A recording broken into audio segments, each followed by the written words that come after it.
Howdy. This one gets a bit goofy. We are back in game. Picking up right where we left off.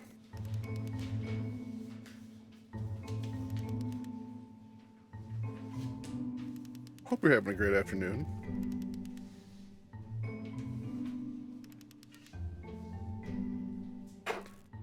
Got a rare opportunity today for this year.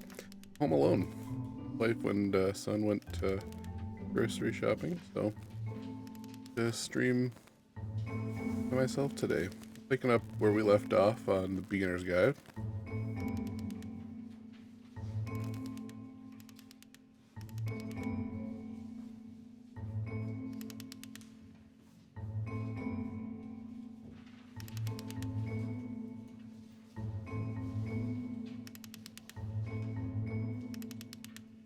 So easy. It is so easy. About halfway through the game, the Being perspective perfect shifts. is effortless. Whoa.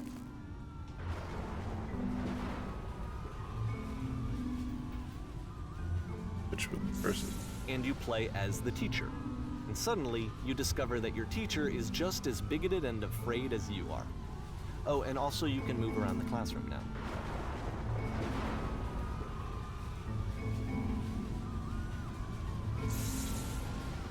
This is the key. How do I achieve it with no effort? On the way to work, I told him to start to reach Patty. Not following the street.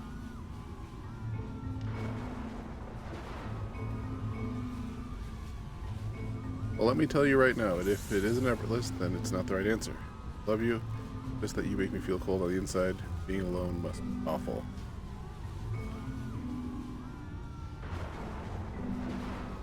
Thank goodness all of you perceive me as being wise and intelligent. Drinking is not hurting my life. You're torturing yourself trying to find the right solution for your life. Not doing it right. Huh. This is kind of good. You understand that you won't be happy until you love me? This is for you. Seek out only one thing. What is the easiest, simplest path forward? Ew, I'm developing a cyst. Gross.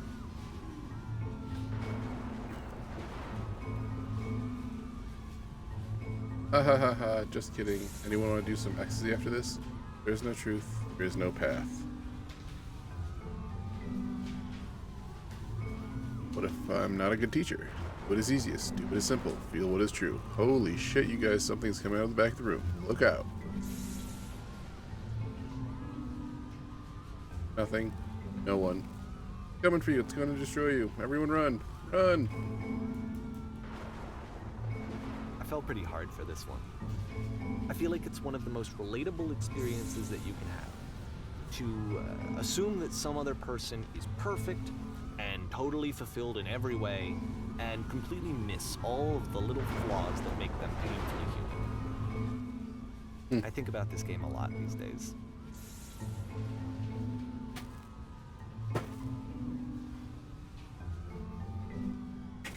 Oh, let's see. A little drafty out there. This one took a lot longer than all the others for Coda to make. It was 4 months between this and the last one. That's twice as long as it took him to make any other game before this, and it's not like it's particularly complex, so I remember I found that a little strange at the time. Rather big. Details are pretty.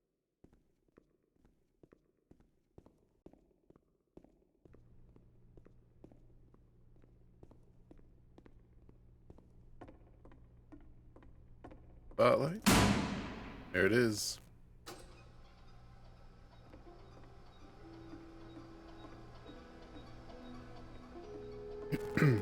Alright, the performance is beginning. Places, please. In this scene, you'll be playing as me. We're at a gathering of professionals. First, you'll start out leaning against this wall. Good. Stay right there. Across the room in this chair is a professional photographer of animals. Your dream to photograph animals professionally. This is your one chance to learn something from her, to gain something. Indeed. 1. Say something to her. Hello. Hello. Hello, that's it?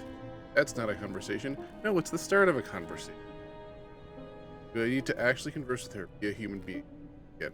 Yeah, I don't agree. That's how you start a conversation. I'm super scared right now. I like you. Here are all of my hopes and dreams. This is just someone who's so insecure in their social interactions.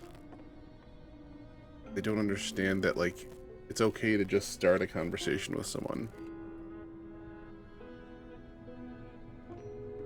No, that's not what I said to her at all. You're completely missing the tone of the conversation. I was reserved, but I knew what I wanted. I was confident. For some reason, it was just that one moment, but I was confident. Maybe it's that you need a better feel of the setting. There are a lot of people around us. I'll give you some props to work with. Phones that bounce, touch them nearby. Now talk to her again. You worked really hard each union, but you learned to lean into the pain. What are some sacrifices you've had to make? You're messing it up again. Great question. You'll freak her out if the conversation gets that personal that quickly. That really how important it was for you. I'll never get another opportunity like this again. Everything was writing on this. I want to try something. Try stepping back from the stage. Oh, there's the lamppost. A little bit like a sequence in a movie or something. Oh, there's the jail again. Now this is working. This is what we like. The game ends with this eerie premonition of what's going to happen next in Coda's life. The solution to social anxiety, to fears of having to perform and having to chase success, the answer for Coda is to withdraw, to hide himself away.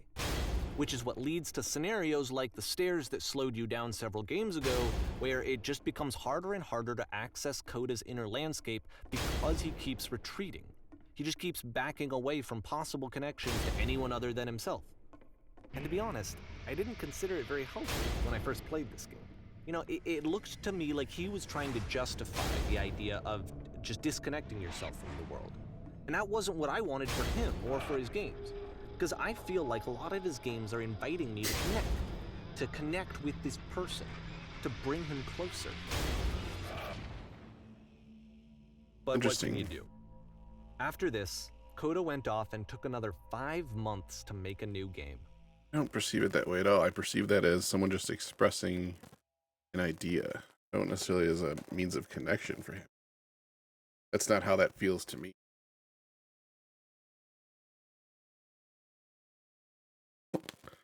Mobius trip. To play this game properly, you must keep your eyes closed. Click to begin the game. I'm not going to do. What's going on? Captain, what can we do? Help, I'm blind. I can't tell like this. I can't tell like this. Why did I go blind? I can't see. And then my vision suddenly like, please someone talk to me. Please tell me how to solve this. Please don't let this be forever. You can't see anything either. There's a giant door. Oh, it's the door. You do something? Can you fix this? I'm blind. Be quiet and help me find the shields.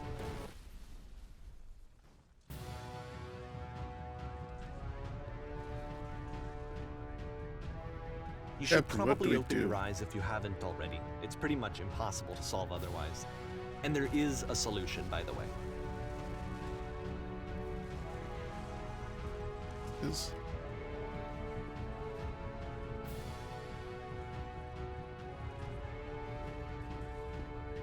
SS Whisper.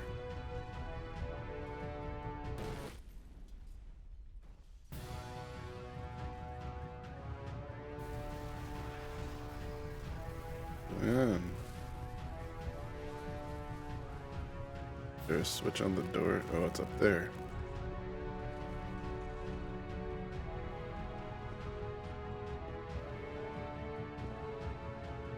Gotta get down there.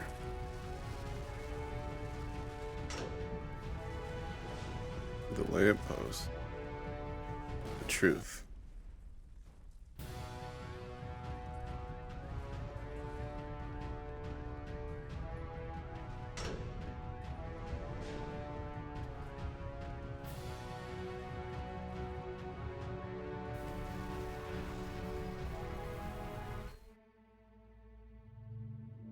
That's the truth.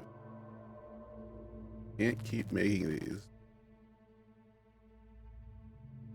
Like I said, I was getting concerned. First off, he's never been this explicit in his work about exactly what he's thinking. So where's that coming from?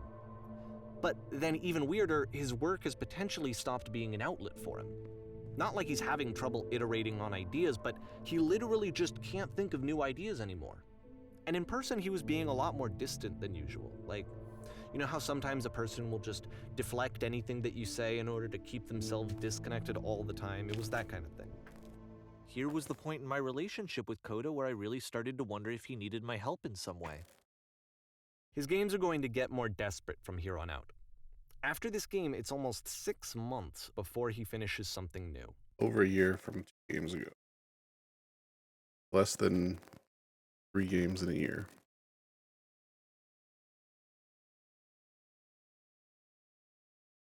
Three games in about a year and a half.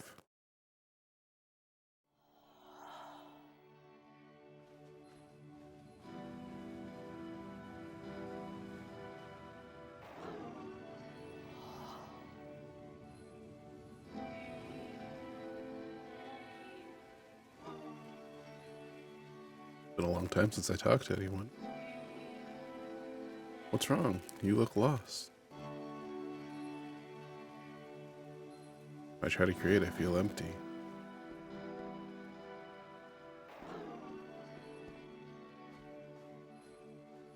Oh no, what's happened? Did something change?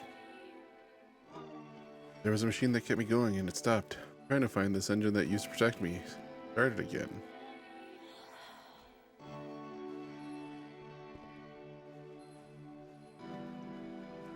Wait, you're looking for a machine? I think I know where it is. It isn't far.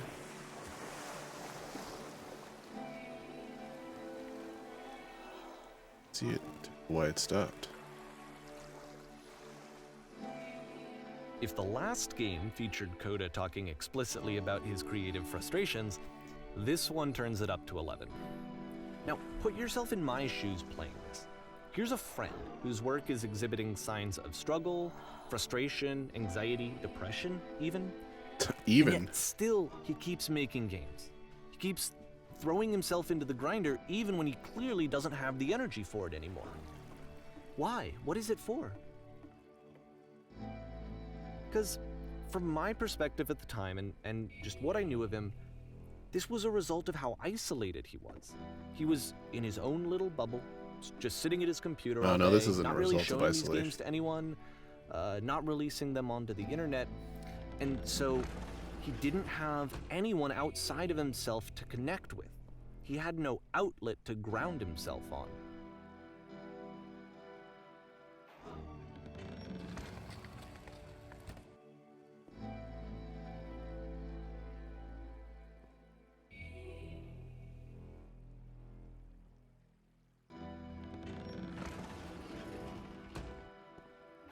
You can't talk yourself out of loneliness.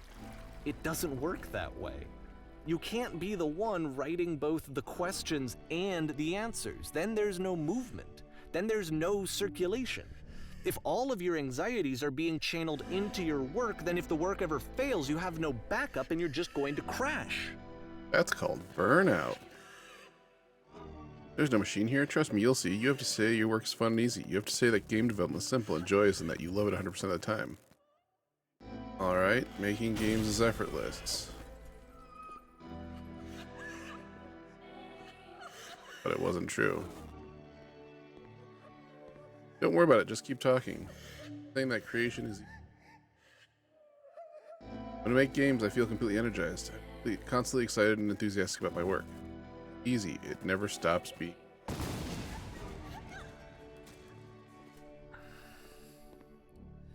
Seeing Yes, this that's game wonderful. at the time Keep that he made going. it looked really unhealthy to me. I was watching him do this to himself, and I hated it. I hated seeing him so trapped. It's like, video games are not worth this amount of suffering. Every time I make something, I feel better about myself. Just never stop creating, you never feel bad. Such a simple solution.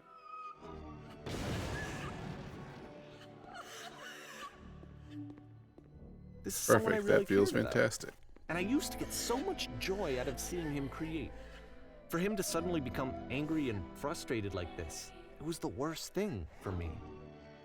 Patience, you have to trust me. I promise this will work. Please, continue. Pain breezes effortlessly out of me, off me. Any sacrifices made for my work are 100% worth it 100% of the time. Always pays off eventually. Sorry I have to leave. Do you understand that you won't be happy until you love me? This is for you. This is what I Do you felt enjoy at the time. being a house cleaner? What happens I if don't I know how solve else it? to explain it. He's- I wanted it to stop more than anything. I had never felt so rotten. I needed more than I had ever needed anything for this to stop.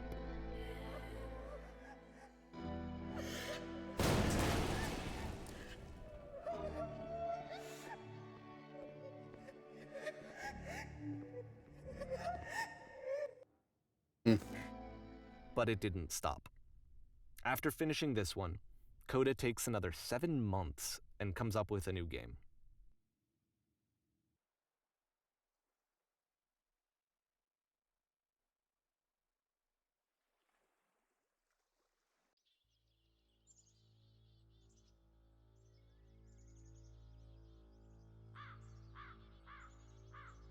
Guard standing in front of the puzzle. Hey, I'm glad to see you arrive safely. Capture the machine. It's waiting for you now. You can interrogate it, whatever you like. Very good. I intend to be brutal. Very good. Just be warned that someone called the press. Might have a little bit of attention on this one. Also, one more thing you should know about the machine. It calls itself Coda.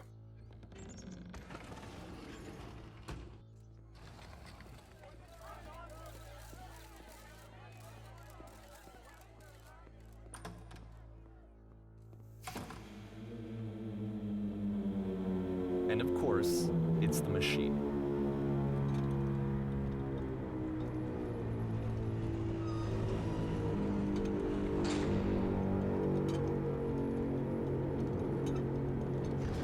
People out there, can you imagine what pain you put them through? It was only because of your creations that any of us could make it through every day. How can we possibly go back to trusting you to do your job? How about this restart? You need to go to the people who are out there and apologize to them. Admit the people that you allowed to suffer have been so alone.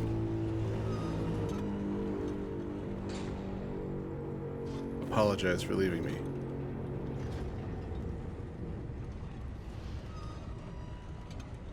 No, nothing. Think carefully. I know how to hurt you. I've seen the thing you fear. This is pretty dark. Alright then, I'll apologize to the people on your behalf.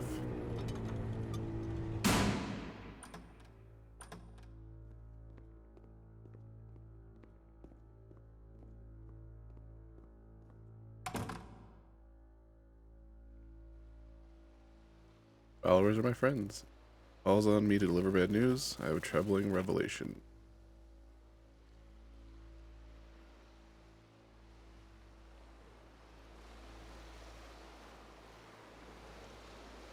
Not important. We're stronger than it thinks we are. We will find a way to live without it. We do not need its games.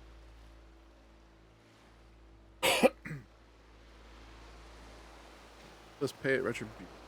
Let us show it that we are not failures. Follow me, we will destroy the machine. Follow me, we will destroy everything the machine has created.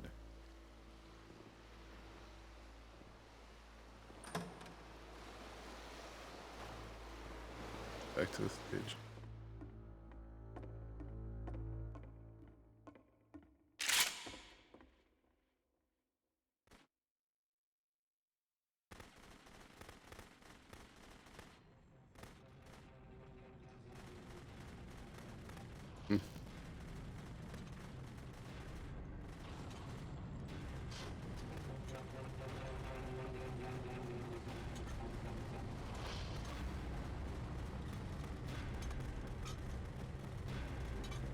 So now the work is becoming self-destructive.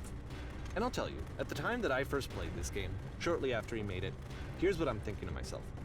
I'm thinking that Code is stuck in his own head. and that it's having a very negative effect on him, and that all he needs to do is just start showing his work to people, to get some actual feedback on his games. It might get him out of isolation. And so, as I'm thinking this, I realize that I could be the one to initiate it. Because it would never occur to Coda to start actively soliciting feedback, so what if I did it for him? If he could see the difference it would make to have more actual conversations with other human beings, would that bring him out of his mental spiral? Would it give him confidence in himself? Would it bring meaning back into his work?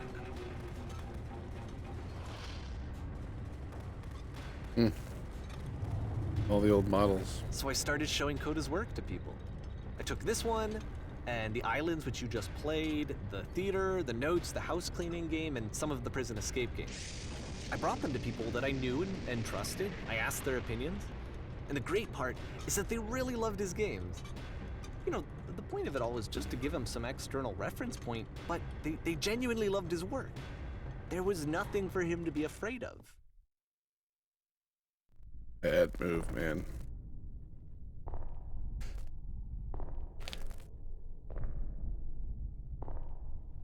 Not what he wanted. That's my prediction.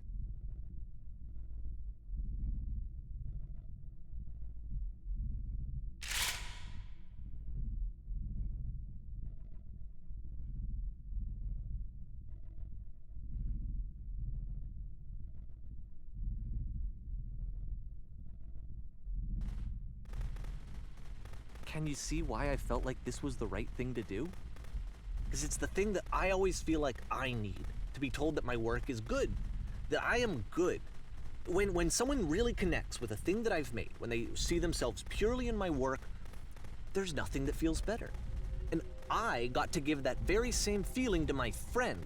I did something, I really felt like I'd done something good, like I was a good person. I felt like there was a friend who was in trouble and was unhappy and maybe didn't like themselves, and I could fix it. If I could give him this gift, maybe I could fix the problem. When they told me how much they enjoyed his games, it was the best feeling. It was the absolute best feeling. It made me feel so happy. So beautifully, beautifully happy.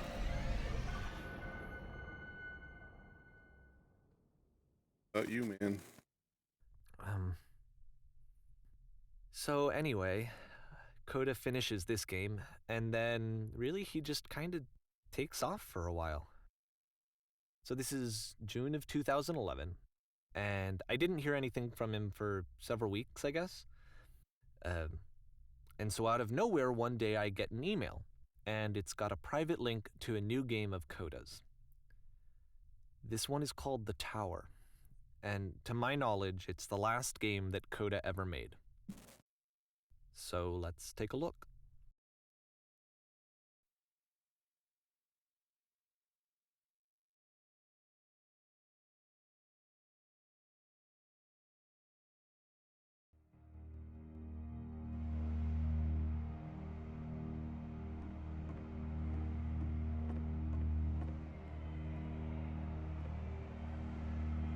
And this is where I have trouble saying anything meaningful about Coda's work.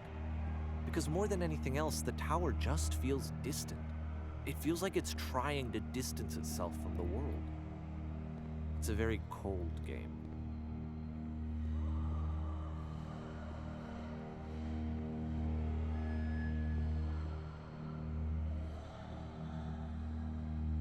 This room actually has a maze in it. Except that all the walls of the maze are invisible. And then every time you touch one of the walls, there's this awful flashing and noise, so the experience is really miserable. The game goes beyond not being meant to be played, it actually seems to despise the player for trying to play it at all.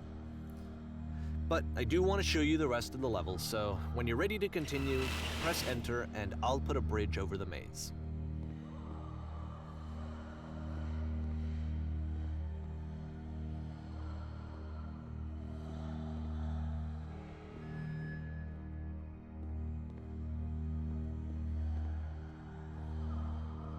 And to be fair, it's not like this is the first game that's needed some modification to be playable. Like the house cleaning game. You know, that one used to actually loop the cleaning chores and you just cleaned a house forever. I had to cut it off so that you could exit the house and the game would actually end. But that game had an idea that it was actually trying to communicate. What's the deeper idea behind the invisible maze? The only way past this challenge is to randomly guess the 6-digit code. Like the invisible maze, it's frustrating to me because it's the opposite of everything else that Coda has made. It doesn't encourage thought or engagement. It doesn't ask anything of me except a lot of my time. If I could have reached him during this time, then maybe I could have asked him, but I couldn't. I still don't really understand why this is here. I'll put the code on the ground for you here, though, so that we can move on. Okay. Jump in here. 1, 5, 1, 6, 1.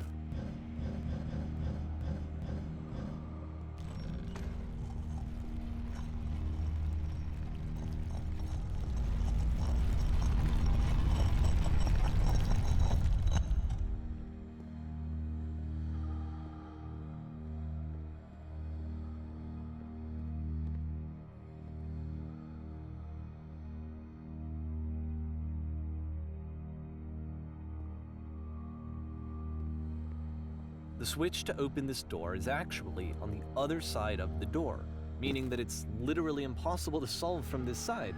So even if you somehow brute forced your way through the first 2 challenges and you got to this point, there's actually just no way to progress. And it's scary for me, the idea of Coda cutting himself off entirely, just saying, you know, that's it, that's the end of the conversation, not giving me any way to fix the problem. I feel like a failure, I guess, when I can't fix the problem. But I can open this door for you, so let me do that.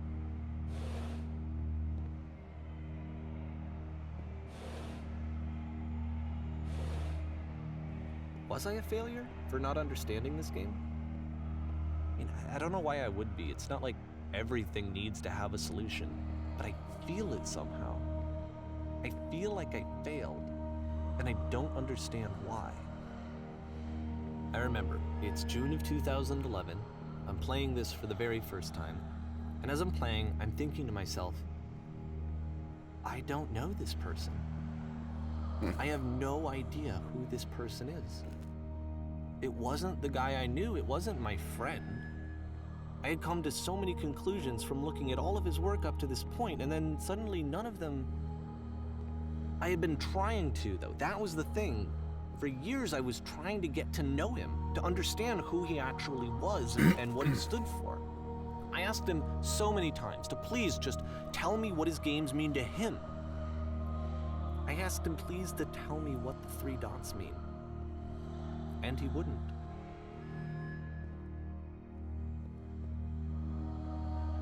I just felt so strongly that if I could have connected with him, that if I could have somehow made his work my own, that I would finally be once and for all happy. It was that I needed to see myself in someone else. I needed to be someone other than me.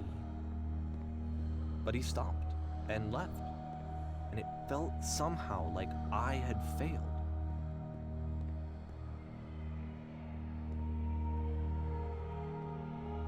Where did I screw up? And with the analogy of some other art outside of... I ask you not to speak to me anymore. Oof, that's rough.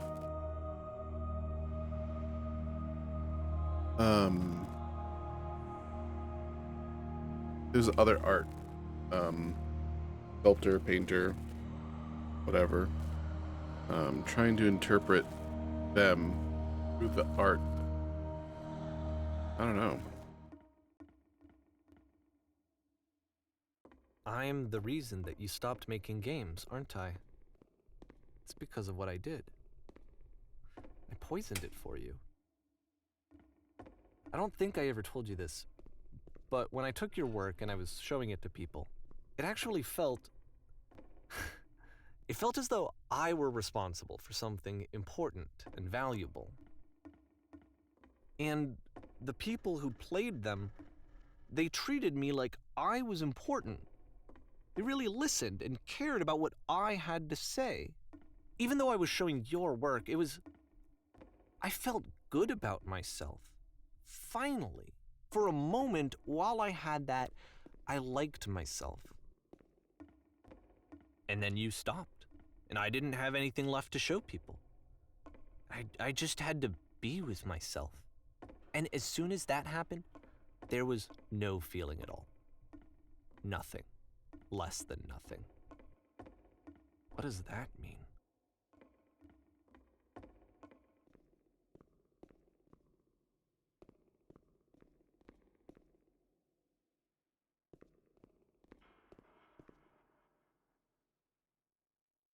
I'm afraid that I did something really stupid because I don't like myself.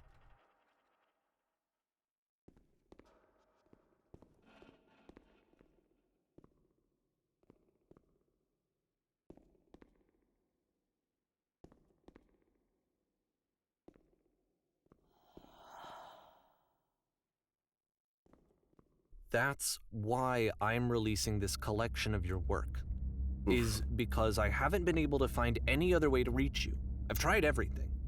And so a part of me has hope that if I put this compilation out into the world, and if I put my name on it, that maybe enough people will play it so that it'll find its way to you, so that I can tell you that I'm sorry.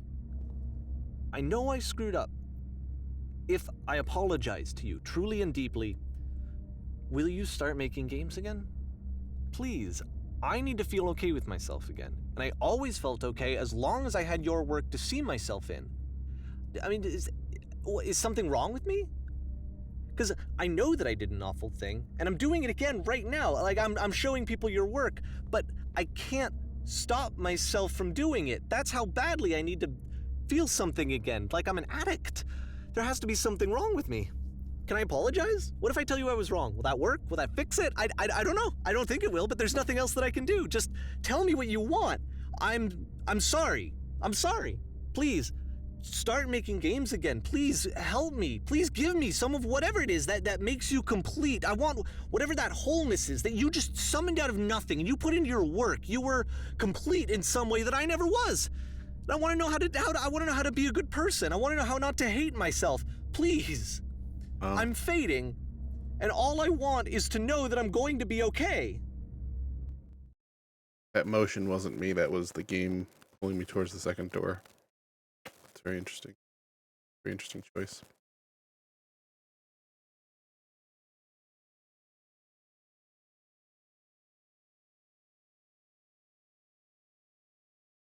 The game was recommended to me, not to me personally, but by Pirate Gaming developer. It's interesting how Coda said that Davey put in the lamppost.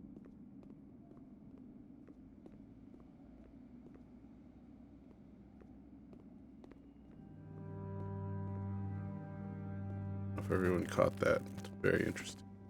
More love, more praise, more people telling me that I'm good. Always more.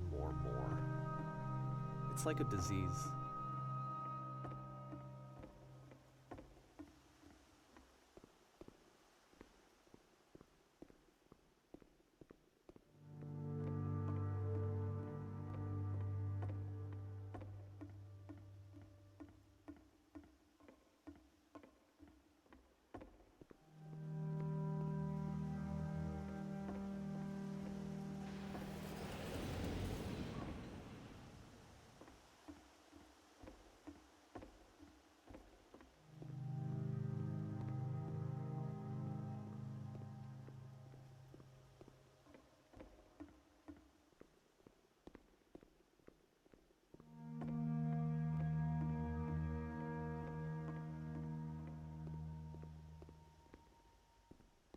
Green card.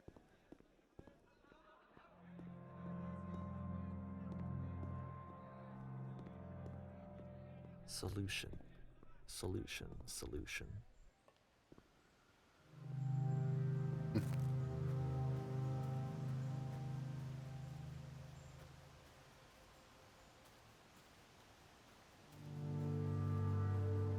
guess if someone had told me ahead of time that he just really enjoyed making prison games, maybe I wouldn't have thought he was so desperate.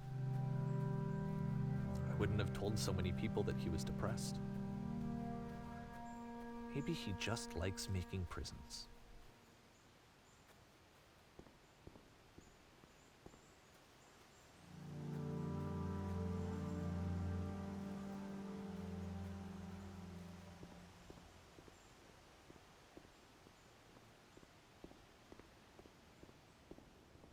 It's very existentially sad.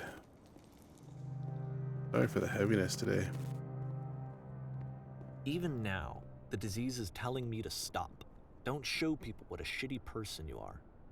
They'll hate you.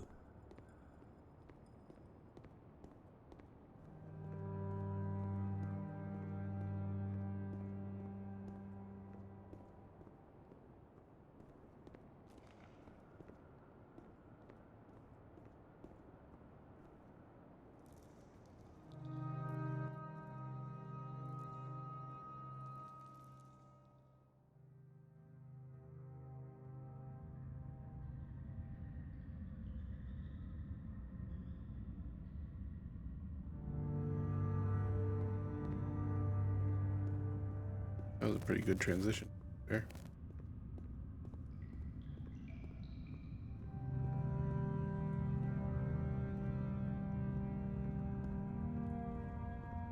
If I knew that my life depended on finding something to be driven by other than validation, what would that even be? It's strange, but the thought of not being driven by external validation is unthinkable. That's Like, I relatable. actually cannot conceive of what that would be like.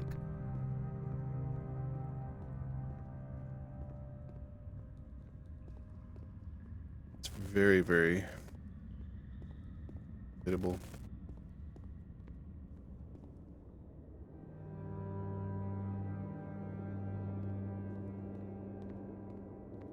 What now?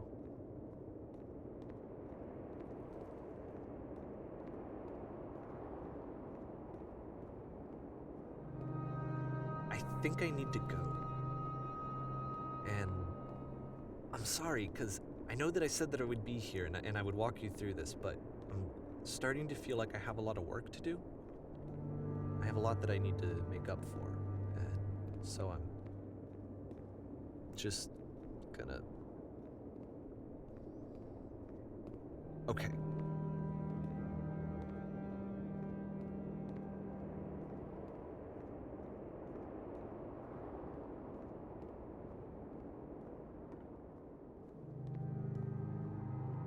Structure of the levels is different. Just big open halls, or big, structured halls. What Kodo was good at.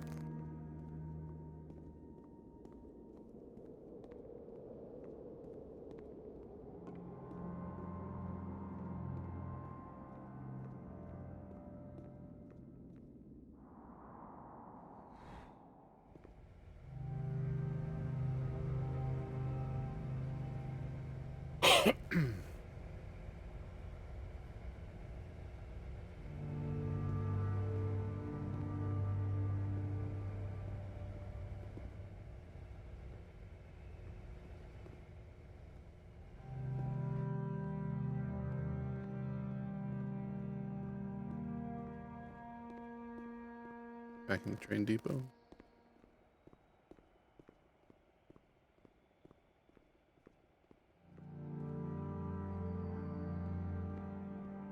Reminds me a fair bit of the Shed Aquarium.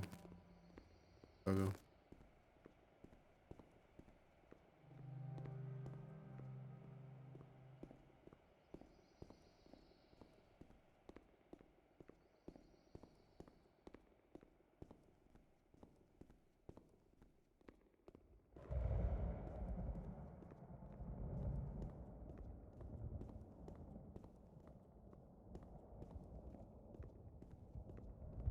The beam from the first game.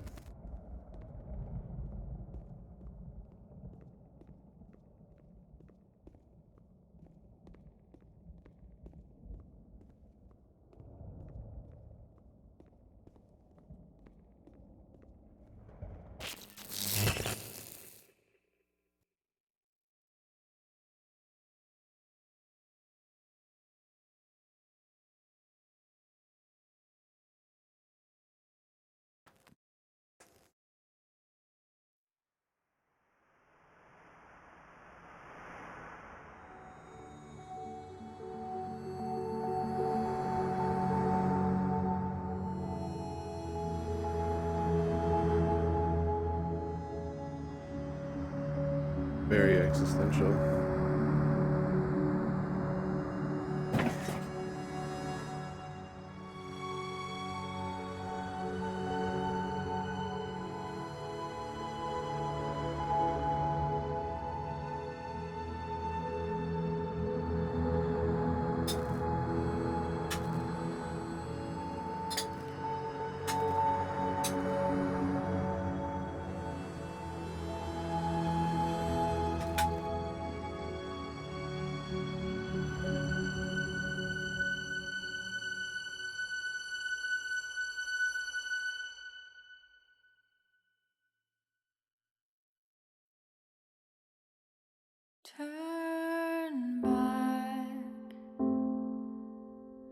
Turn back from this cave.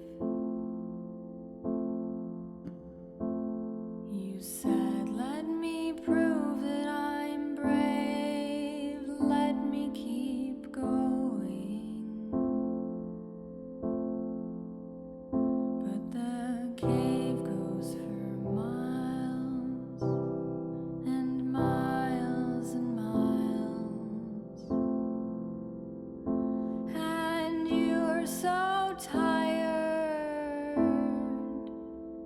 but I know that you're strong,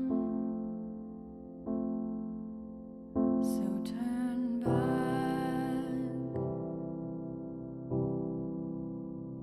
turn back.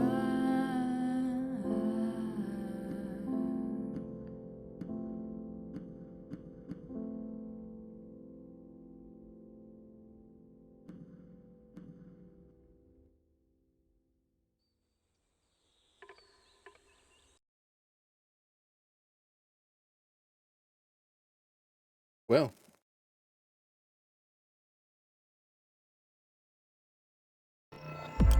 that was interesting. That was very interesting. I'm not sure what I was expecting there.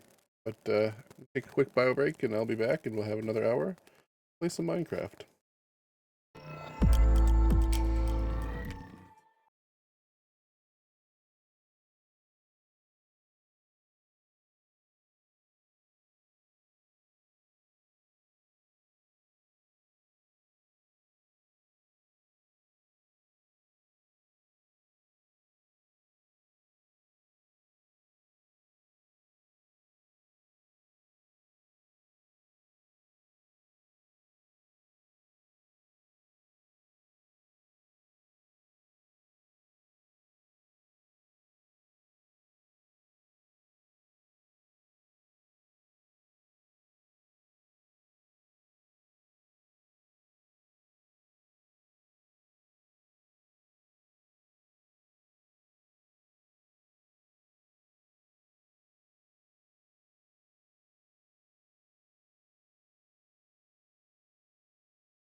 are jumping back in Minecraft here.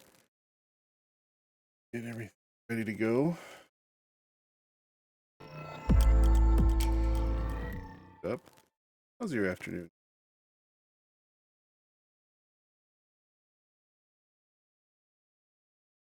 You're having a wonderful.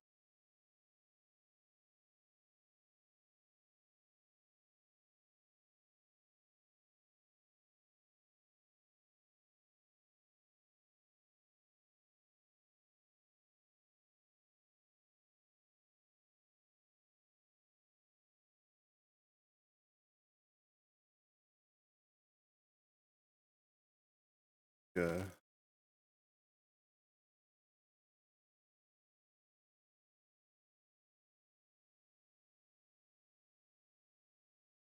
so,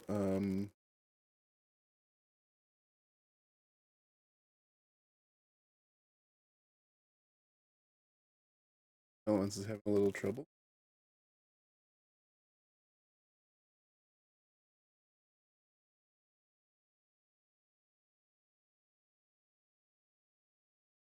Minecraft just had to download a little bit of stuff, so give it one more second here.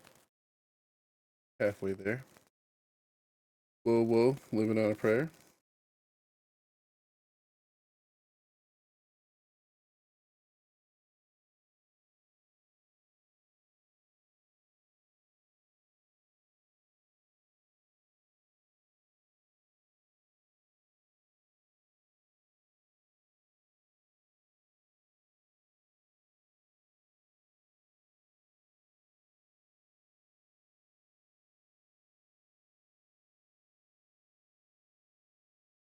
What do you think of music today?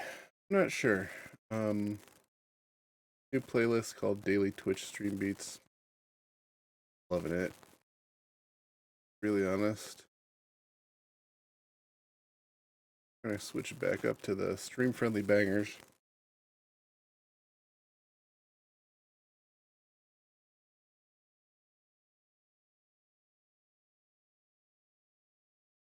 Welcome to the stream, Dinosaur Center. Thank you for joining. I believe that is the Montana Dinosaur Center. And I think Corey, you just got logged in. Thank you for the follow.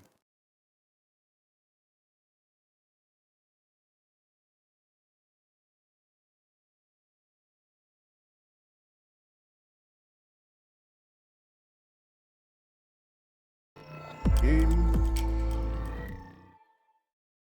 Stuff up. Probably. Craft.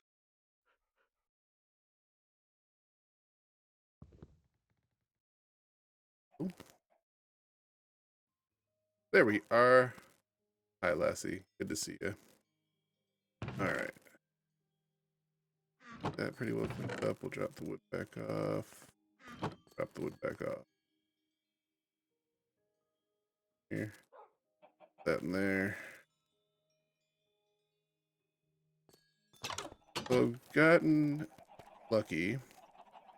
And there were a couple zombie villagers. The short version is on stream. I'm pretty sure that I've collected a handful of. Get these doors to work. It'd be better. Had a few golden apples. Have potions of weakness, regular old potions, quite frankly. And almost drank them. Harmed myself. Luckily, I learned about all of that and how to make them splash potions and stuff.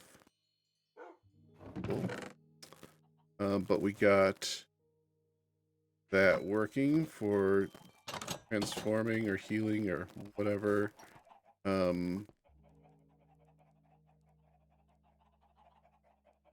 need a new blaze rod, perhaps.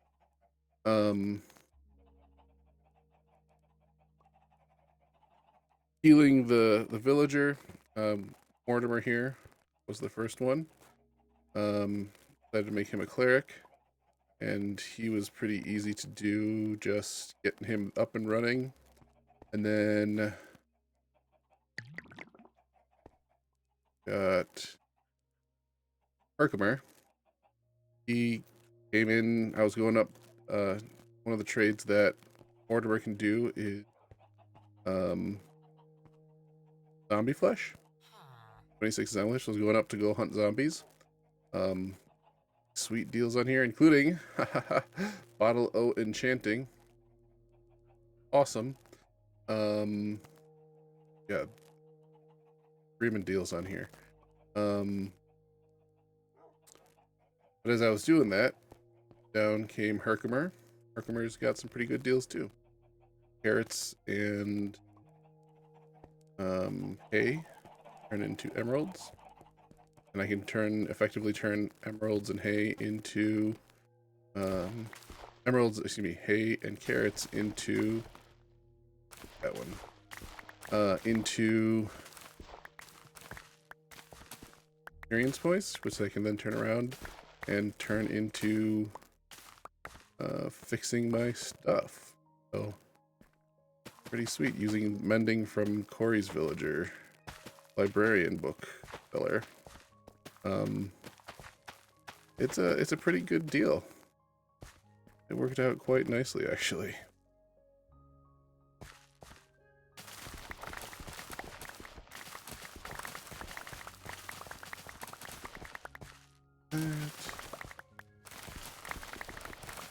And of course I can do chickens and if I had cattle still, I could do chickens and cattle as ways of converting it. Turn the leather into books, turn the feathers to the archer, the fletcher. Just have a full swing of all the stuff I need. A lot of money, quite frankly. Plant some more.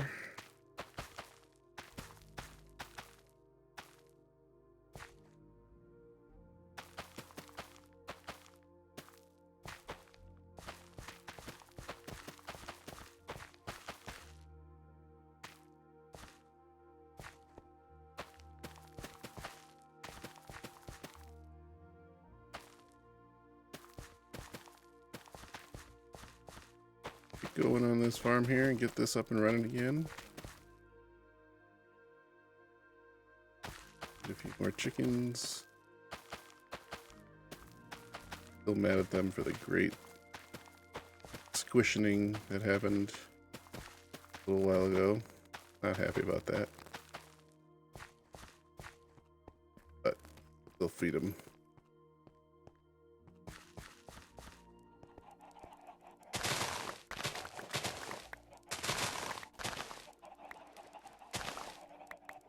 Got a pretty decent system. If I had the cows still, I could do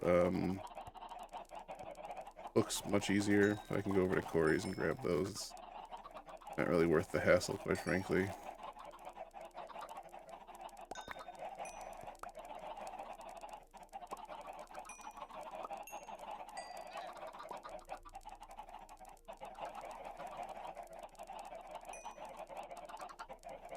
Getting that hopper, and I don't want to.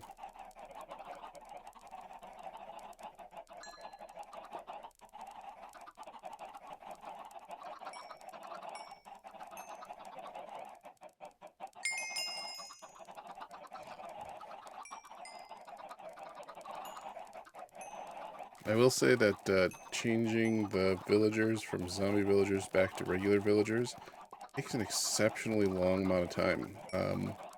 When I did it, I was surprised at how long it took, quite frankly. Very surprised.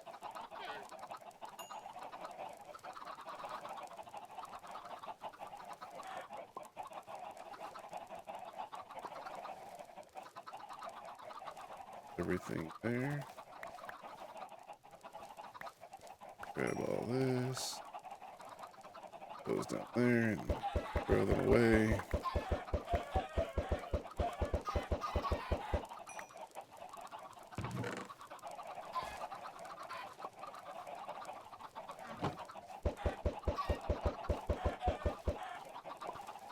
I take those and those. Uh-oh. I don't really want to get stuck again.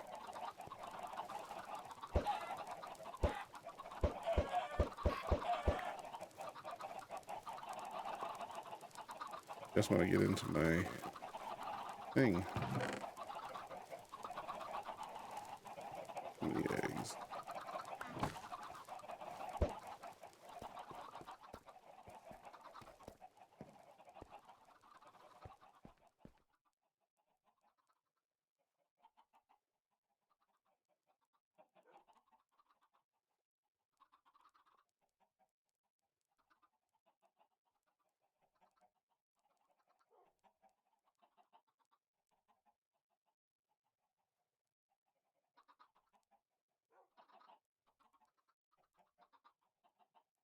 Trying to break it out so that I get 10 and 10. I think that's all I need, if I'm not mistaken, to breed them.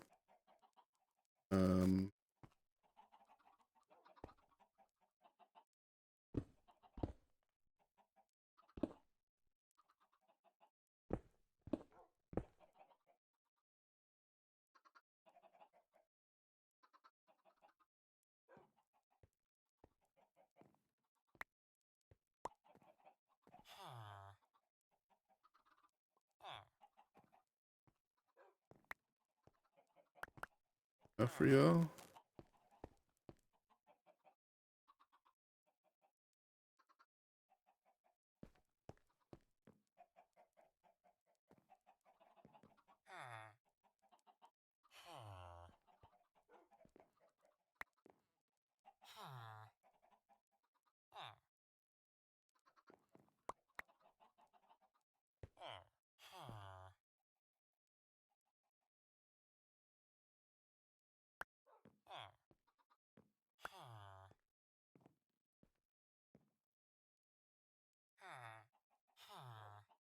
Perfect.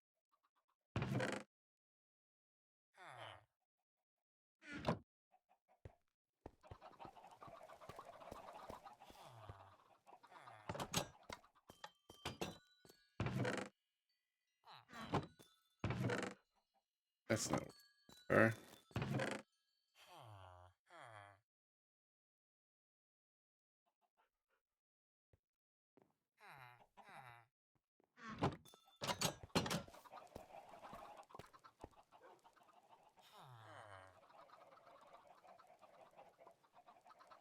Oh? That's what, does it change it?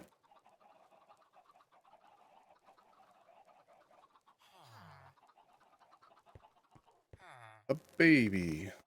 Oh.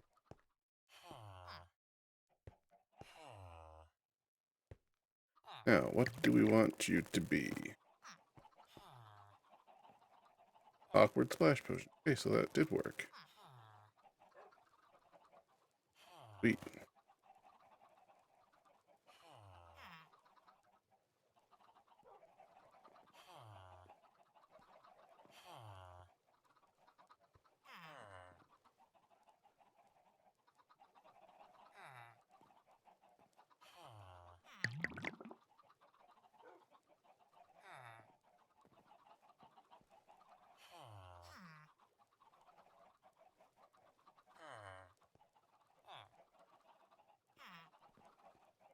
Okay. Here's what we want to do with you, my dude.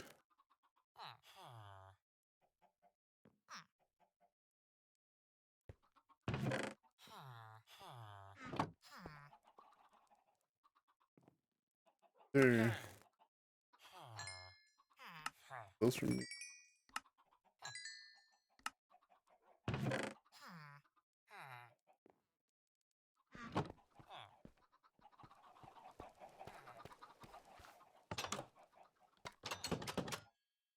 Let's see. Go here.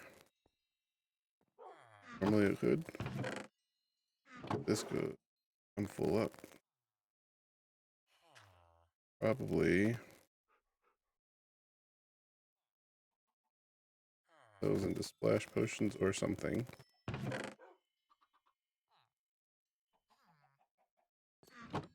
That would turn the weakness.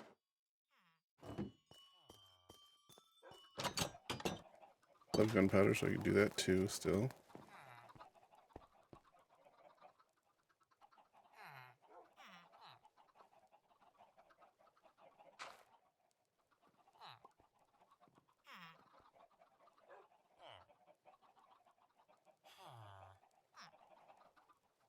Hmm.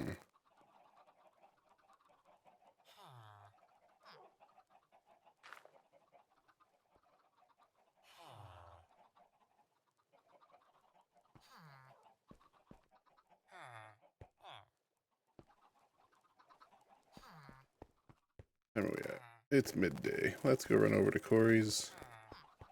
Sell some of that stuff. Do I have any feathers though? 8. Oh.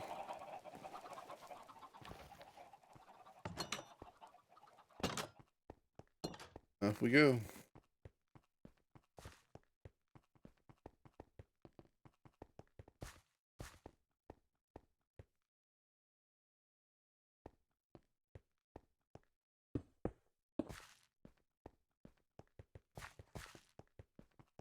Solve our problems here.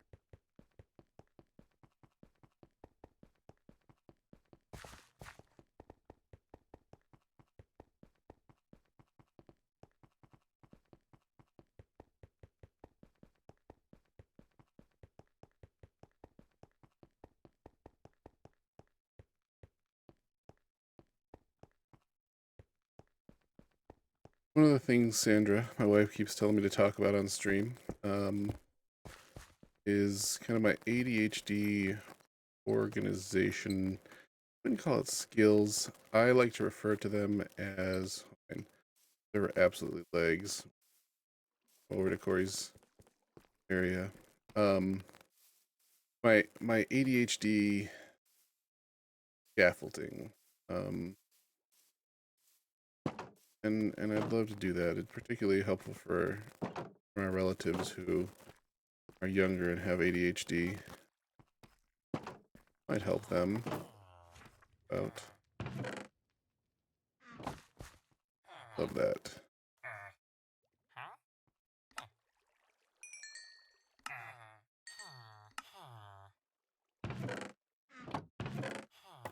That though. Like I say, I don't particularly look at it as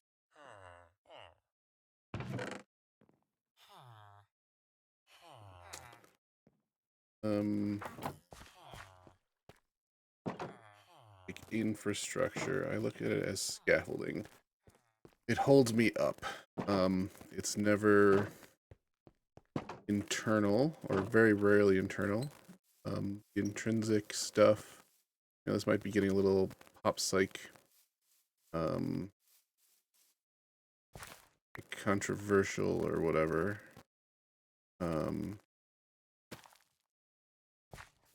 But like functionally speaking, it's not intrinsic for me. It's not ever, or is rarely ever, something that comes from inside for me. Very pretty. He told me he found a new biome, cherry blossom biome. I've spent a lot of time kind of like figuratively and sometimes even literally beating my head against the wall because I'm so frustrated with how little I can internally affect my how little I can internally affect my my brain, I guess I would say, my psyche, my conscious. I don't have quite the proper verbiage to describe what I'm talking about, and I apologize for that.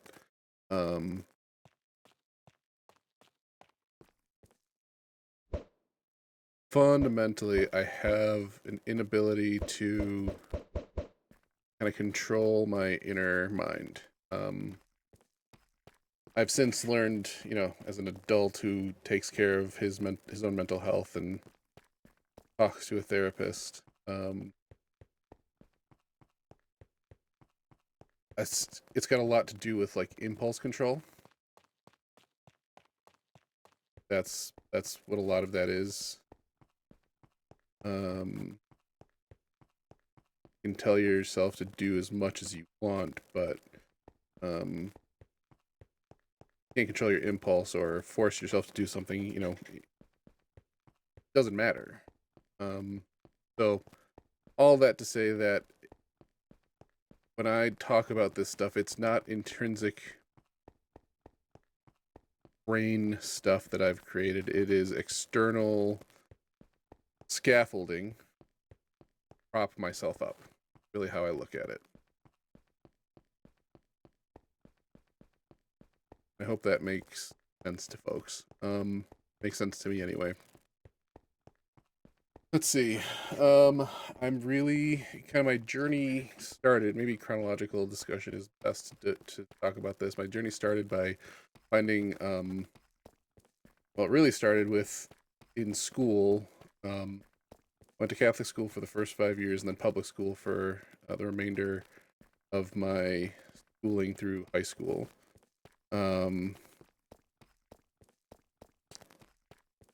In both places, they wanted me to use like the Chandler style assignment notebooks, and those were useless.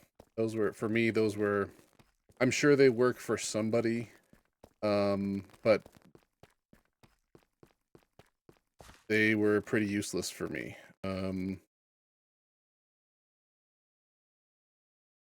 I just had no good use for them whatsoever. The biggest flaw in them is that, you know, leave them somewhere. And you have to remember to write in them in order for them to be used. And in my experience, there's an understanding, an unwritten understanding that like most people understand to do that. I never understood to do that. The teacher didn't say, write this down like right now. It was gone.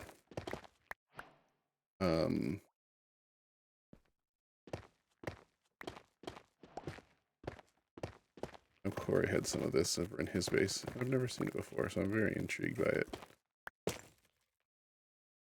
Whoa.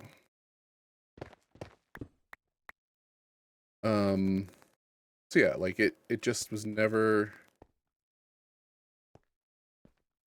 available to me as a tool because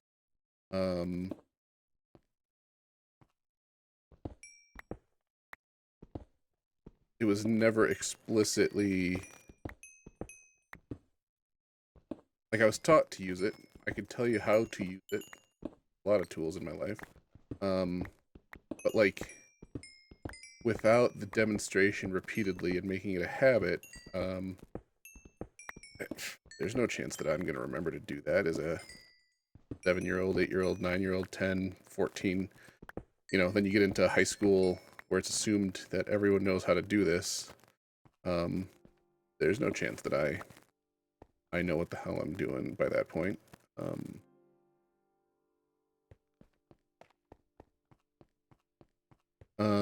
And so that was kind of the start of like the organizational, and quite frankly, the start of a lot of frustration for me. Assignments would get forgotten. School books would get, you know, this is the flaw for people with ADHD in the 90s and 2000s. I think it's maybe a little easier now. And I'm not a student now, so someone correct me if I'm wrong, but it's so easy to just absolutely forget your school book, and then you're screwed for your assignments for that night. The premise of homework itself is kind of bullshit.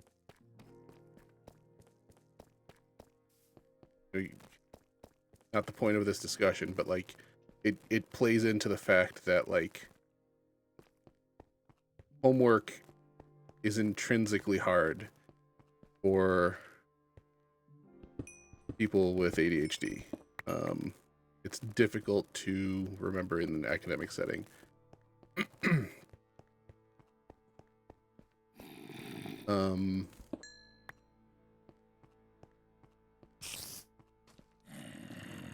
Okay, so school, and then did some college, really struggled there too. Quite frankly, failed out my first year, dropped out after that, went back again, didn't do great second time around at NIU, or excuse me, at University of Montana. Did okay. Realized that going at it with stuff that I wanted when I was 18, not the way. Trying to figure out life at 18. Again, not the point of this discussion, but the choices I made, picking majors and shit like that, and paying for school and taking on loans and all that, dramatically impacted my ability to do college. That's a conversation for another day.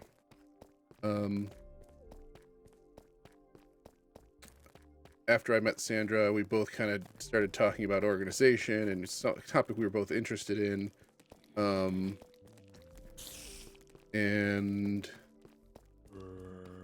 one of the books that I'd kind of been recommended, you know, when I was at NIU, I started classes, or at NIU, at University of Montana. One of the classes, the major I started attending school there for was for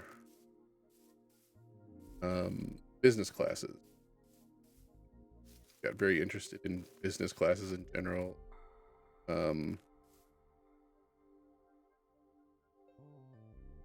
Very like Japanese aesthetic. And of course David Allen and Getting Things Done. Like recommended reading was kind of at a few years out at that point. I'd been out for a few years at that point.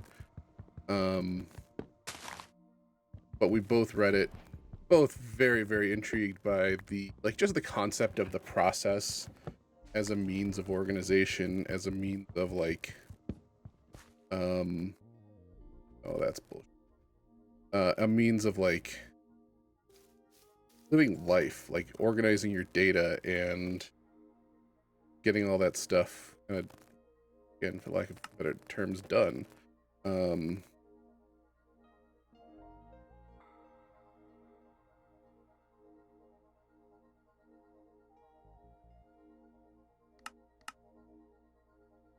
And so we learned about that. A problem with getting things done is that it kind of requires a strict adherence. You have to be very, very cautious and very, very strict about how you do it.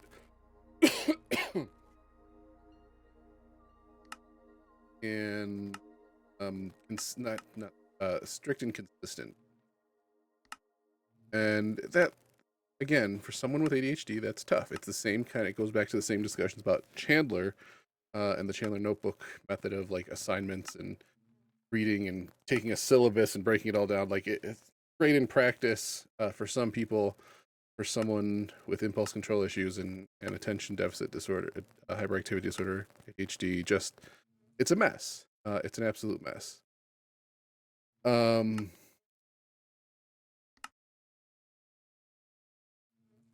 Absolute silk touch. Ugh.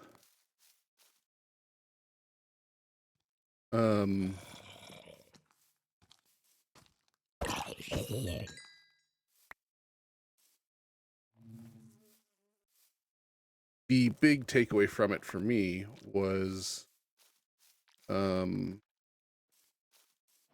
not so much like the process, the way it was about.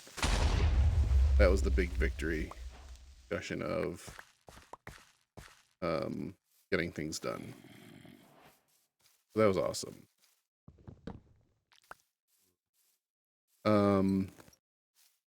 It kind of opened my eyes a little bit to what processes could do, workflows, that kind of thing, like having a place for things. Like it made sense. You don't just stuff everything in your backpack. You don't just stuff everything into a drawer. You have places for things to do. You have action items. You have piles. Have places that represent action items, and like I think maybe the visual of location equals action or task was a big part of that for me. That was a big pretty significant like improvement in my thought process about how stuff works. It just fundamentally didn't exist before that at all. So that was pretty useful. So after David Allen, I started kind of on the internet in the 2007 era, 2008. I got really into like the life hacker movement website, kind of all that stuff. And started checking out cool like tools and stuff that are out there. Oh, shut up, you.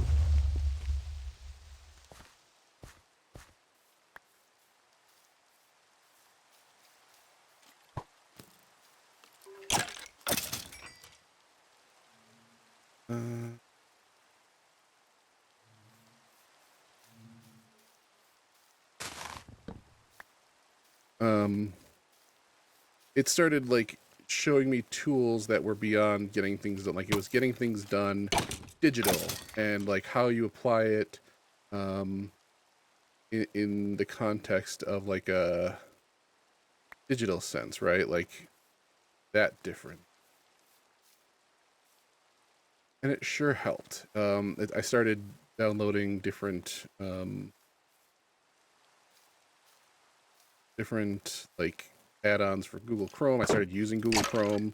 Had a Gmail account for a few years at that point, and really started to utilize it. And saw how I could start to apply stuff digitally that might help me otherwise. And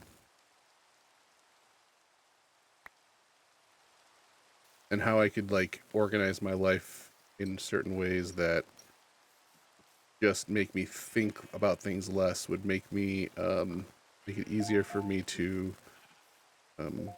work on stuff and not have to like constantly be remembering. Reduce the amount of like brain workload was that was the kind of next step for me after getting things done.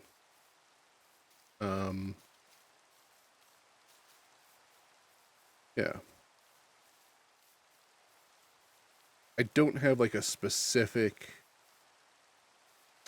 mechanism or tool to point to say like, hey, this dramatically changed my life. Except that one of the things that came with getting things done as a general philosophy in the kind of life hacker movement was like, just capture everything. Have somewhere you can capture everything, whether that's writing it down, keeping a little like Moleskine notebook or a little foldable paper notebook in your pocket, and a pen on you, write it down, or taking notes on your phone, putting notes in your Google Calendar, putting notes in your phone in general, whatever it is. Evernote was really popular around that time. I now Obsidian, like I tried to be, this is a discussion later on, but like I try to be pretty agnostic in the specific tools. I don't want a specific tool that I'm locked into. I want the ability to change Sorry, Sandra just got home, and so I'm getting all sorts of alerts and things. I want the ability to kind of change what I'm doing and what tools I'm using so that when something, Evernote has really screwed up their pricing and they've really, like, good for them, they've found their niche and they want to charge people for that niche.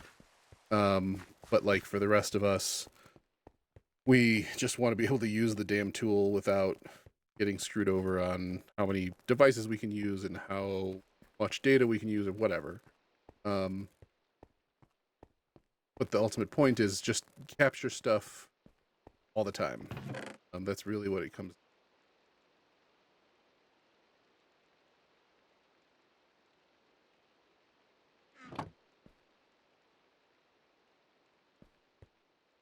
So yeah, at that point in time, I started carrying around in my back pocket just a little one of their thin ones. I would, write down ideas. I would write down notes, put everything, and then eventually transfer it into kind of the right place, the right tool that I needed to work on stuff with. Whether that was Evernote or Google Calendar or, put appointments in my calendar,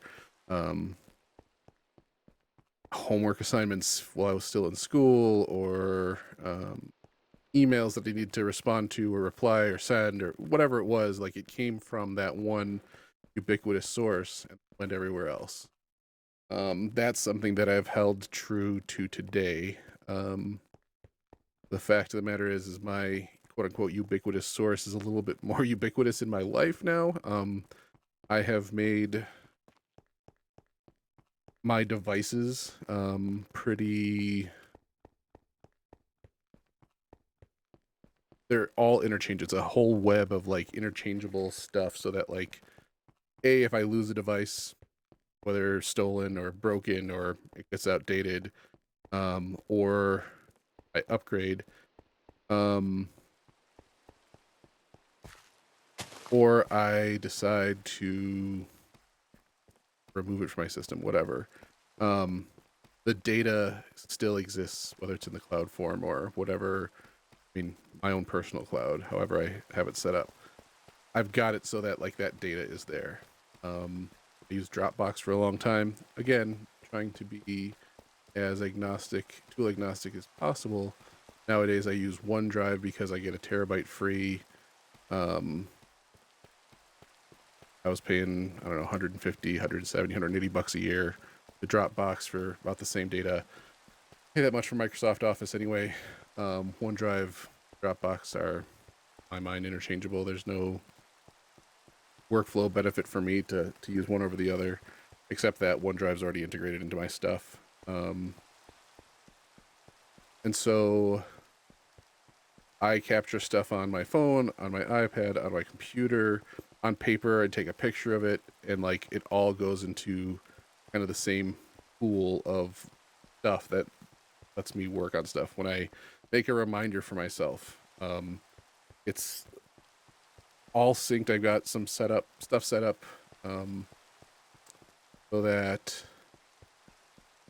my Apple reminders are linked to, like, my Trello reminders and are linked to my, I don't even know what else. I use reminders all over the place that it's all just linked. It's interchangeable. Sometimes, it's not quite perfect. Oh, Monday, that's the other one that I use that I link stuff up to. I've got it linked up, and it lets me then have all the data there. No questions of, like, where did I put it? Where is it? It's just all everywhere, all at once. Again, that's a principle that kind of came out of Getting Things Done, David Allen, all that.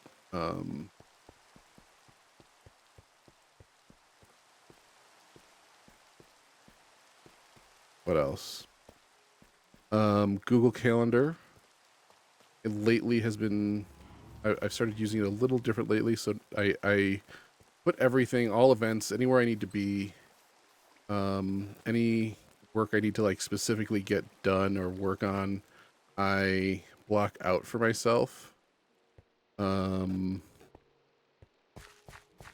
And so what that looks like is,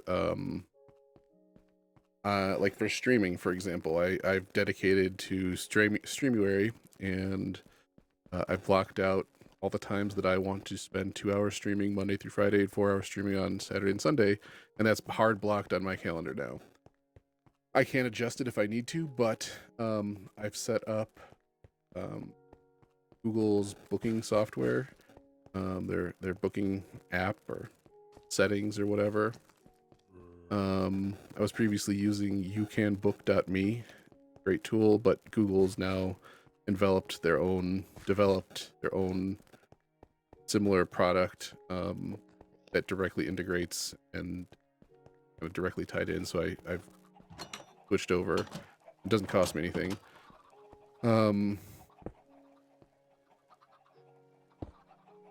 And so I let people book my time based on when I'm available and not trying to squeeze in people to my schedule. That might sound like the same thing, but there is like a pretty distinct nuance. So I have availability Monday through Friday from 9 a.m. till like 12 p.m. and then 1:30 till I think 5 or 5:30, something like that. If stuff, I've got meetings and things, I put those in my calendar and block out the time. Those times are then blocked out for other people to use. The way it goes. And I just don't feel bad about that. Like, it just is what it has to be.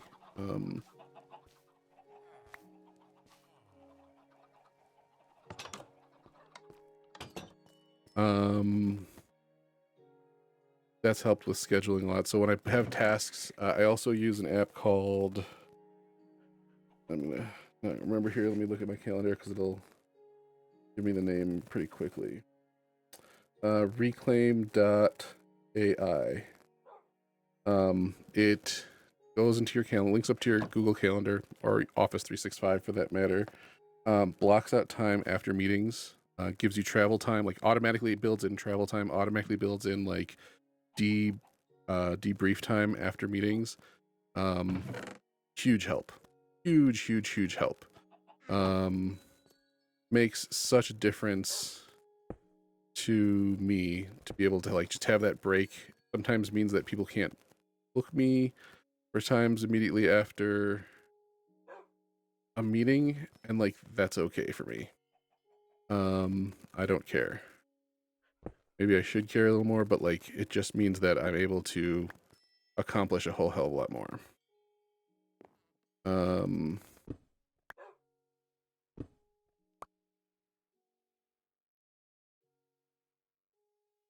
to figure out how to do this.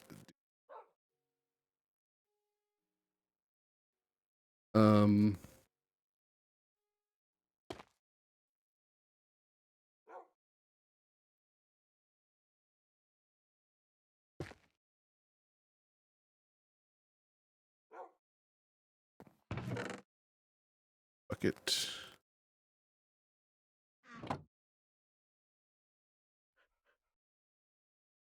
Oof, that makes me so freaking nervous.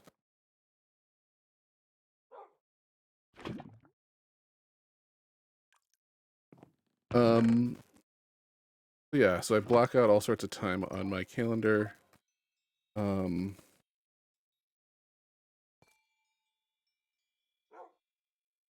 I block out time for work that I want to do, like if I don't have otherwise time to do stuff.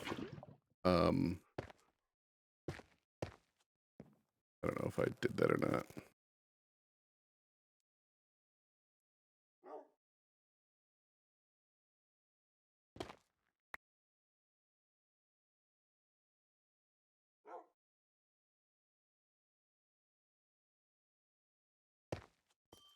Well, we'll give it a try.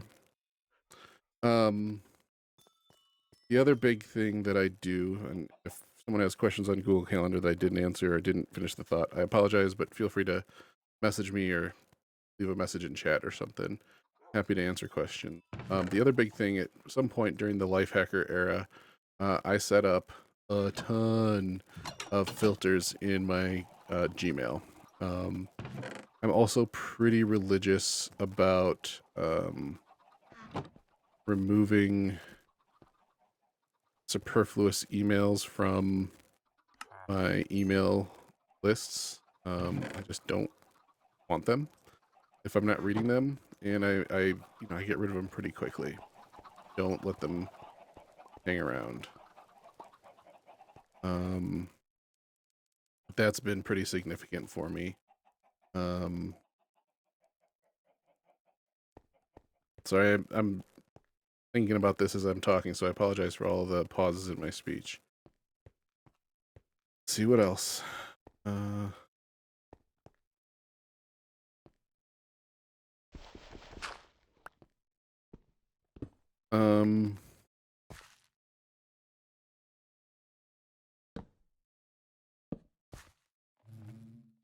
Ooh, I didn't mean to.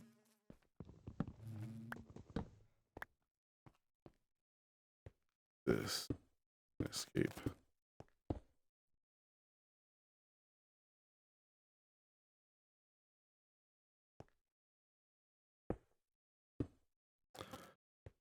Yeah, so I put in the filters, and that's been a, create it and forget it kind of situation, largely speaking.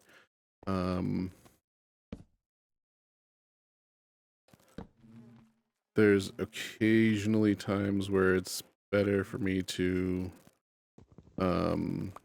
delete or add new filters, but that's just so rare for me that I'm really happy with where it's at. It's I use Google Voice for my phone system. I have phone numbers come and go through T-Mobile, Verizon, Red Pocket, whatever, but Google Voice I've had since, oh no, that was terrifying. I think I remember putting that there once upon a time.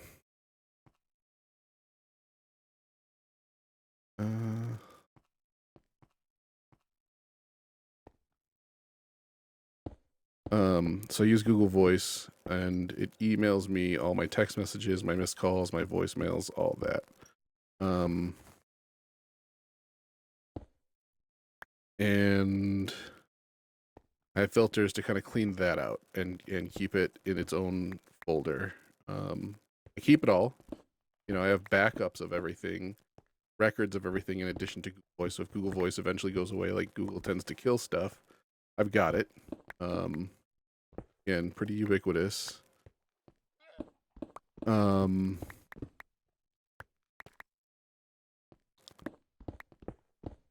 Amazon, eBay, all the, like kind of the business stuff that I do for reselling and all my that side of my business.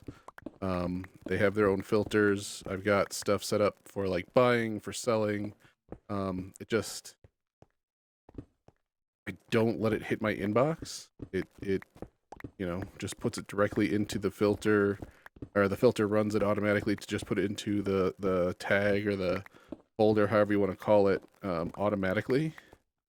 And it's there. I can search for stuff. I can search by tag, whichever way I want. I can put my hands on stuff, but it's not then in my face, hitting my inbox. If I left it all kind of unlocked, I'd have hundreds of emails a day, easily. No exaggeration on that at all. That's just too much. Too much for any person. And especially someone like me. All of it's important, right? Like I need that information. I need the stuff for my work. I need the receipts and things for taxes or whatever. But I don't let it overwhelm me in my inbox at all.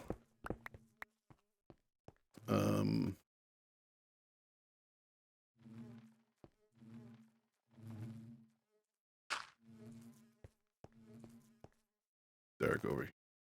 Or just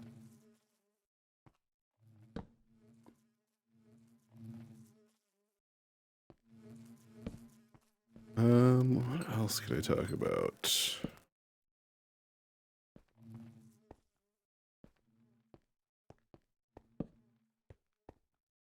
I love Sandra automating said, stuff. "Hi." Hey, welcome home. Thanks for jumping into the stream. Hope you had a nice trip.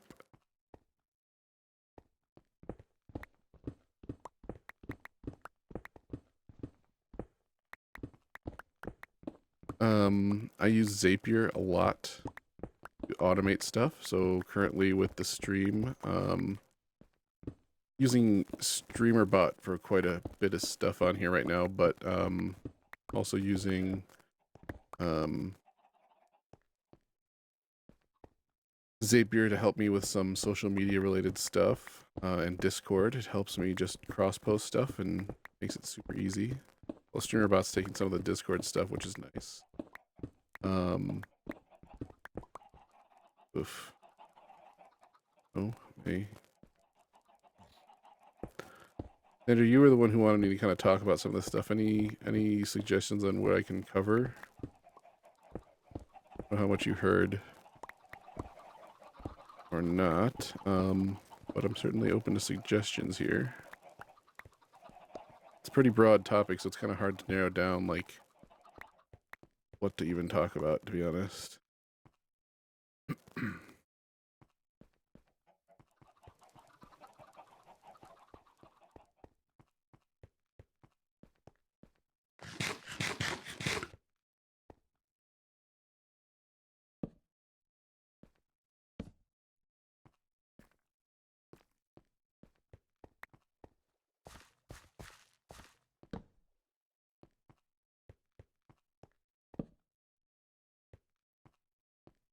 This is a crazy song. How do you manage your time/schedule? I talked about that a little bit. I use Google Calendar, almost exclusively.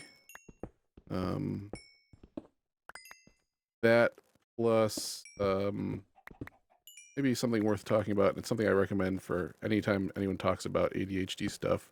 I've got an Alexa device in every room.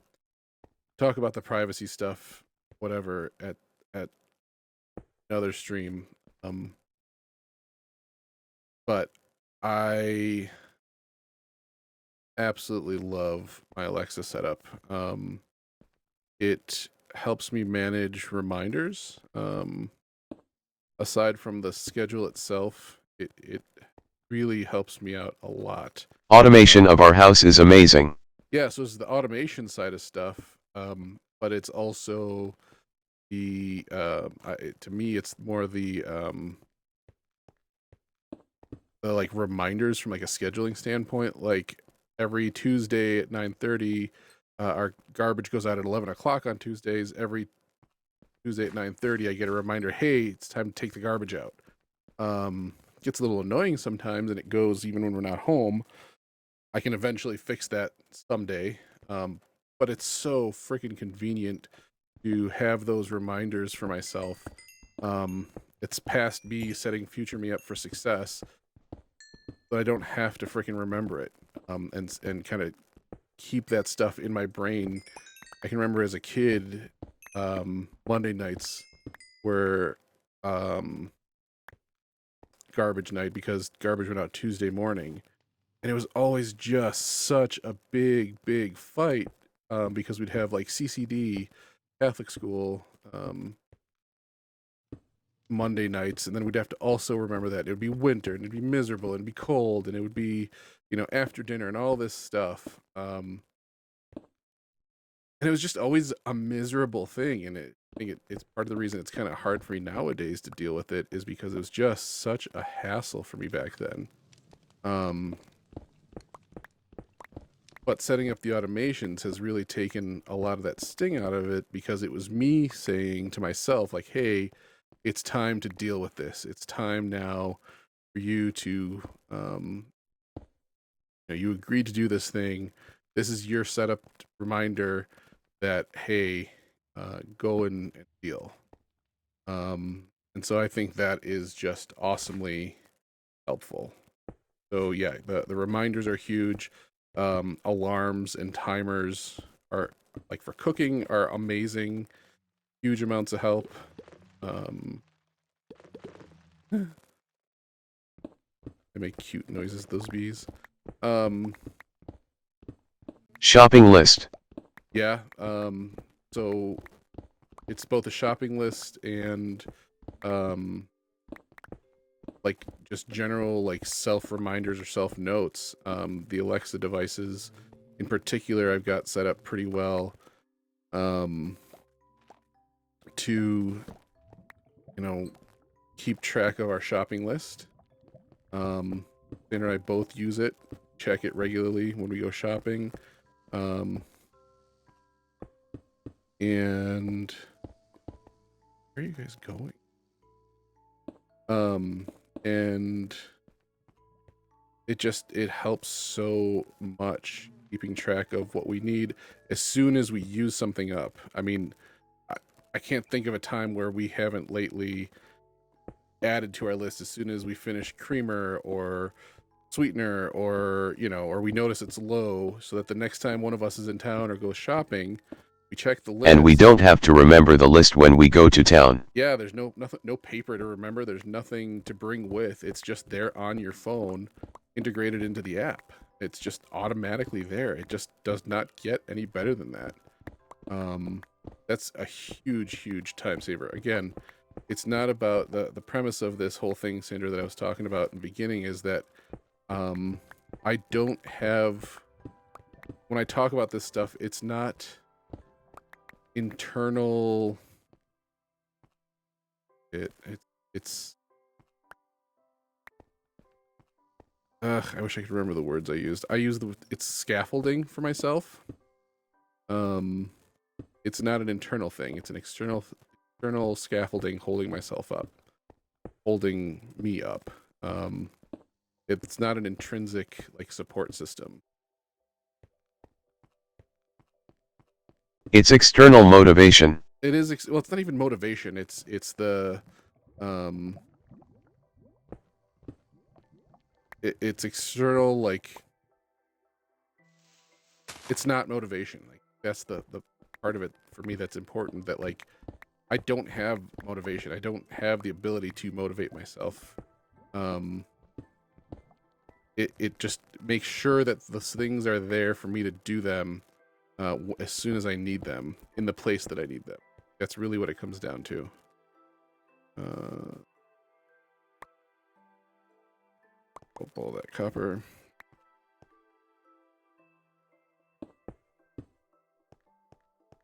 Anyway, yeah, so that's the scheduling side of stuff. Like it's a big, broad scope of things of how I like organize my time and like get my work done. And you know, the bottom line is, unfortunately, sometimes it doesn't always work, and that really sucks. Sometimes I hurt my own feelings, quite frankly. That was a good guess on how much I needed for that. And it's hard. It's really hard when you let yourself down. And it's really hard when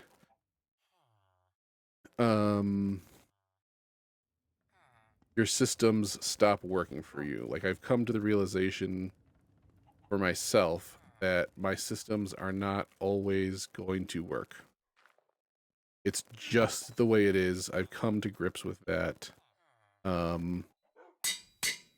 I don't beat myself up over it anymore. It's just a fact of living with ADHD in my life. I'm sure some people are going to find that to be controversial, and that like it should be the way it is. Like you should be able to just find a system and live with it for the rest of your life. It just functionally does not work that way for me.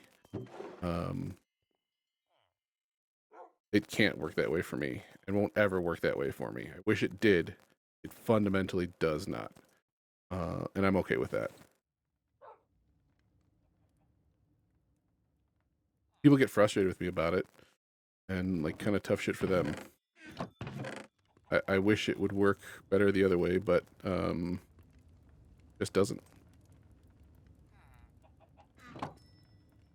And so I make do with what I've got, you know?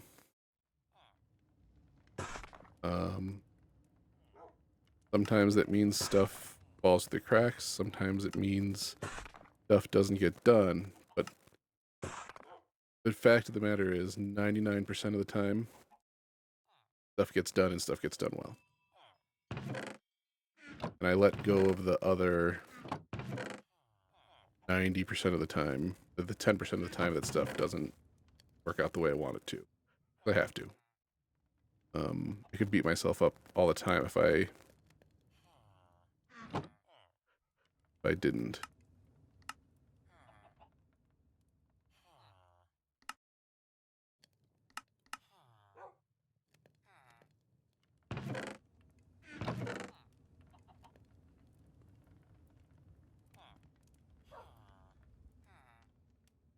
Got a little heavy there, sorry.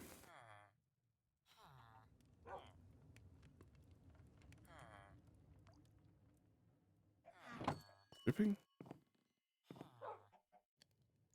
I don't understand how to make that work at all.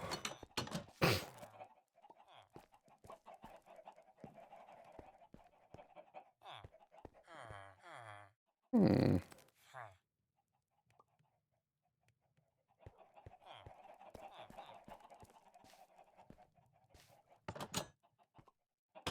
Eh. Any other thoughts, Sandra? Any other questions I should answer? You are great at discarding systems that no longer meet your needs.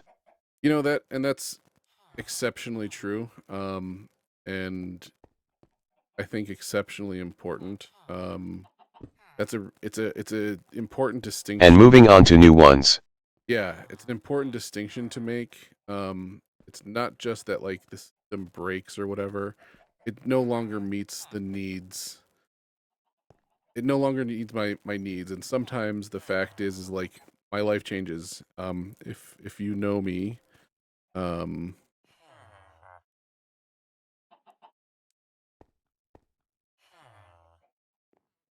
like my life circumstances have changed a lot. I have lived a lot of lives. I've done a lot of things in my life.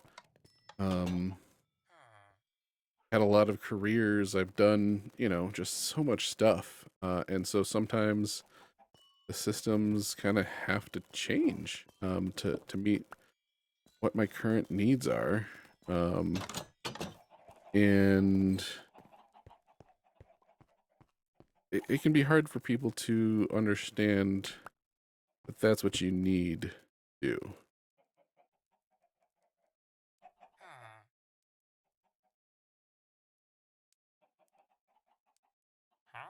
Oh yeah, we'll definitely do that.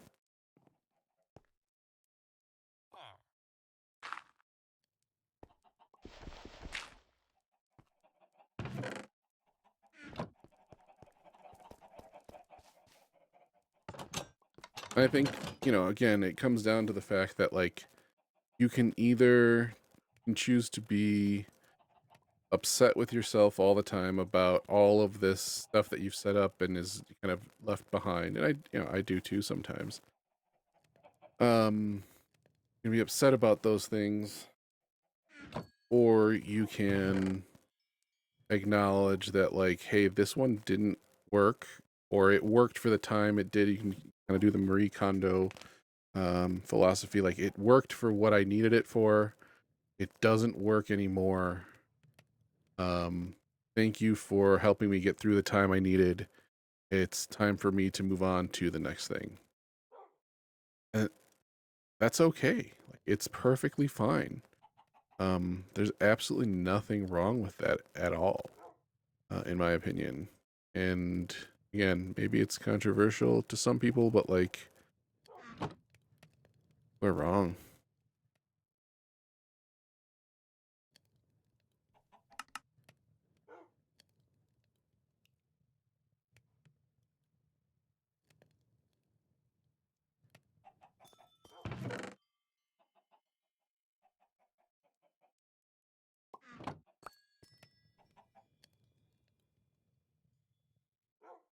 Travel.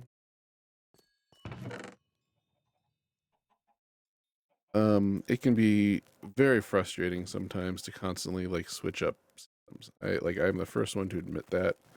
Um,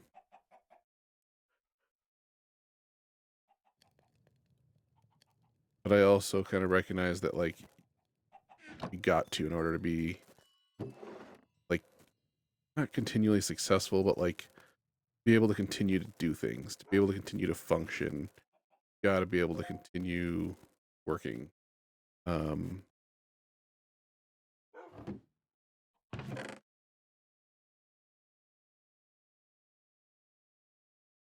Yeah.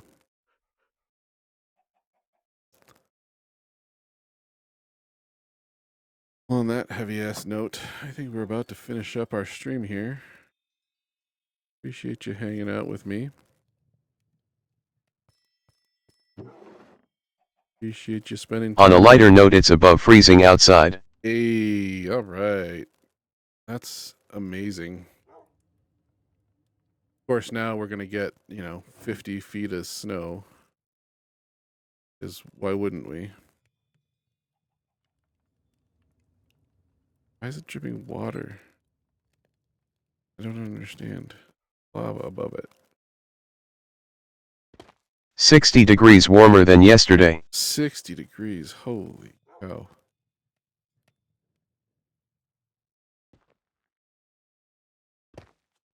Oh. Oh, that's why.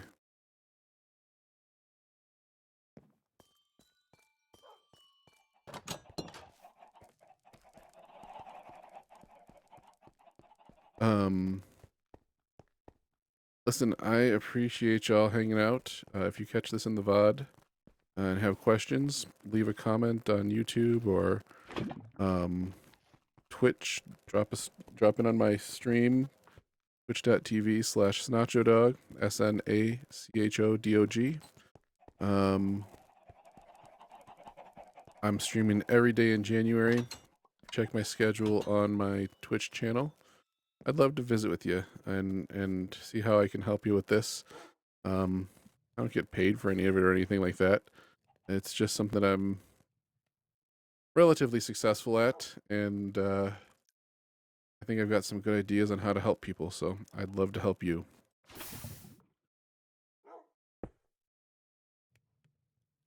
That worked. Hey, there we go.